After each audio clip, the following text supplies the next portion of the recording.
બનાસકાંઠાથી હાલ મહત્વના સમાચાર સામે આવ્યા છે। બનાસકાંઠામાં અકસ્માત સર્જાયા હોવાની ઘટના હાલ પ્રકાશમાં આવે છે। તો બનાસકાંઠામાં અકસ્માતની ઘટના સર્જાઈ છે। બનાસકાંઠાથી આ મહત્વપૂર્ણ સમાચાર સામે આવ્યા જ્યાં અકસ્માતનો બનાવ બન્યો છે। તો રિક્ષા અને કાર વચ્ચે ગમખ્વાર અકસ્માત સર્જાઈ ગયો છે। પાલનપુરના માલણ નજીક અકસ્માતમાં 3ના કરુણ મૃત્યુ નિપજ્યા છે।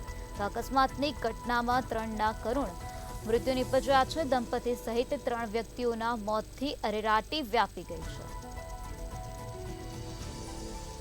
કારની ટક્કરથી રીક્ષામાં બેસેલ દંપતી સહિત 3ના મૃત્યુ નિપજ્યા છે। દંપતી સહિત 3 વ્યક્તિઓના મોત થવાથી વિસ્તારમાં અરેરાટી વ્યાપી ગઈ છે। પાલનપુરના માલણ નજીક આ અકસ્માતનો બનાવ બન્યો હતો। અકસ્માતની ઘટનામાં 3 લોકોના કરુણ મૃત્યુ નિપજ્યા છે।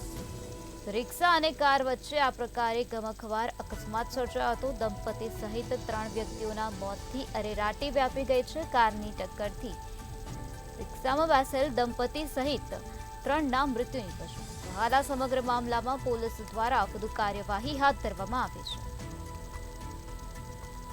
તો બનાસકાંઠાના પાલનપુરના માલણ નજીકનો અકસ્માતનો બનાવ સામે આવ્યો છે જ્યાં રિક્ષા અને કાર વચ્ચે ગમખ્વાર અકસ્માત સર્જાયો હતો। કારની ટક્કરથી રિક્ષામાં બેસેલ દંપતી સહિત 3ના મૃત્યુ નિપજ્યા।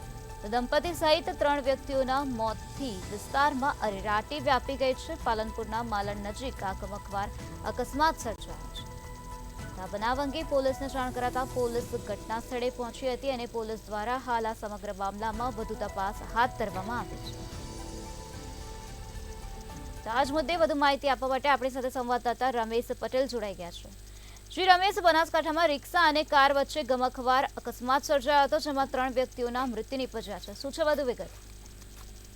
પાલનપુરના માલણ નજીક અકસ્માતની ઘટના સામે આવી હતી। રિક્ષામાં દંપતી પોતાના પરિવાર સાથે જઈ રહ્યું હતું તે દરમિયાન ગામની બહાર નીકળતા જ કારની ટક્કર લાગતા રિક્ષા અને કાર વચ્ચે જે અકસ્માત સર્જાયો હતો તેમાં દંપતીનું તો ઘટના સ્થળે જ મોત નીપજ્યું હતું જ્યારે અન્ય 3 જેટલા લોકો ઈજાગ્રસ્ત થયા હતા।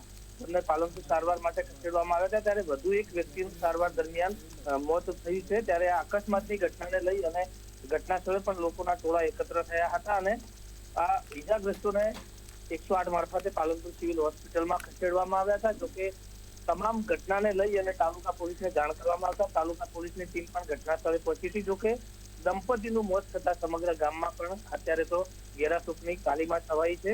જોકે વધુ અકસ્માતની ઘટનાને લઈ અને હાલમાં તાલુકા પોલીસ દ્વારા તપાસ હાથ ધરવામાં આવી છે જ્યારે ઈજાગ્રસ્તોને સારવાર માટે ખસેડવામાં આવ્યા છે। શ્રી રમેશ, સમગ્ર માહિતી આપવા બદલ આભાર।